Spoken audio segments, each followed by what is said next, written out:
এই দুনিয়ার পুরো জীবনটা এটা হচ্ছে লালসাময় একটা জীবন, লোভ, মরিচিকা, মায়াজাল। এই মায়াজালে আমরা আটকে আছি, ফলে মৃত্যুর কথা আমরা ভুলে গিয়েছি। পাগলের মতো ছুটছি, আরো টাকা লাগবে, আরো খ্যাতি লাগবে, আরো যশ লাগবে, আরো দাপট লাগবে। আমার এত টাকা দিয়ে কি হবে? এত সম্পদ দিয়ে কি হবে? এত ব্যস্ততা দিয়ে কি হবে তোমার? স্টপ, থামুন, অনেক হয়েছে। আন্না, থামুন, take a rest, take a breath and think about death. Think that you have to go back to your Lord. একটু বসেন না, একটু ভাবেন যে আমাকে চলে যেতে হবে, চলে যেতে হবে। এই কোলাহল, এই ব্যস্ততা, এগুলো থাকবে, থাকবো না আমি। সাইয়েদনা ওমর ফারুক বলেছেন, মুতু ক্বাবলা আন তামুতু, মরার আগে একবার মরো। হাসিবু ক্বাবলা আন তুহাসাবু আলাইকুম, তোমার হিসাব নেওয়ার আগে তুমি একবার নিজের হিসাবটা করো না। কাগজ বের করে একটু লিখো না কি কি ভালো কাজ করছিলা, যেগুলো দিয়ে নাজাতের ওসিলা হতে পারে। 1 2 3, আর কি কি আকাম কুকাম করছো দেখো না, লিখে দেখো তোমার অবস্থাটা কি।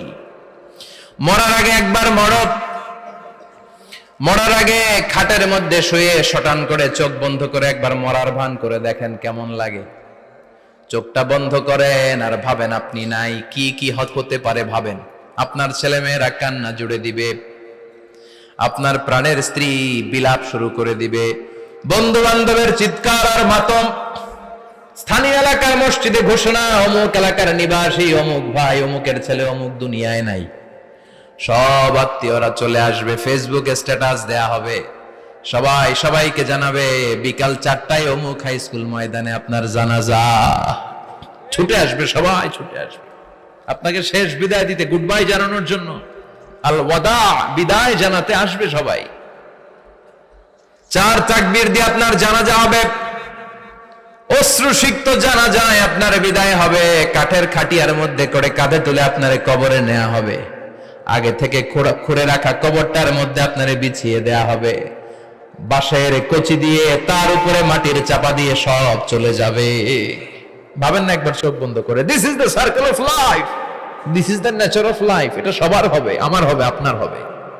এত মায়া, এত ভালোবাসা কই যাবে? কেউ থাকবে না, সবাই আপনার অন্ধকার কবরে রেখে দিয়ে চলে আসবে।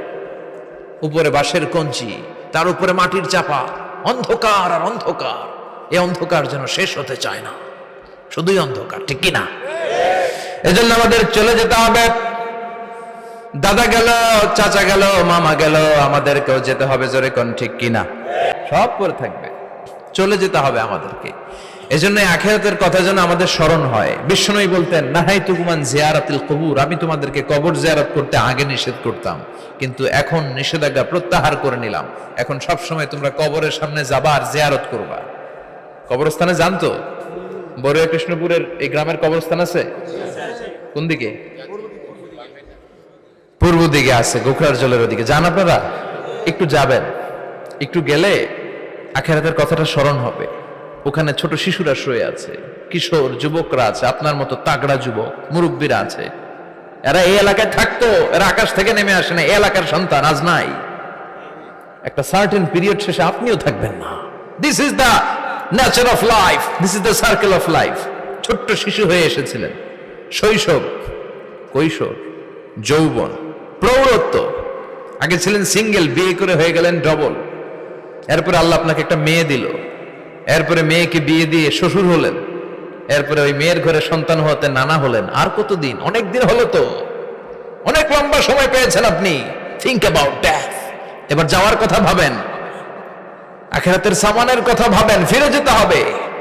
কি শক্তিশালী যুবক, বার্ধক্য চলে আসলে লাঠি ছাড়া চলতে পারে না।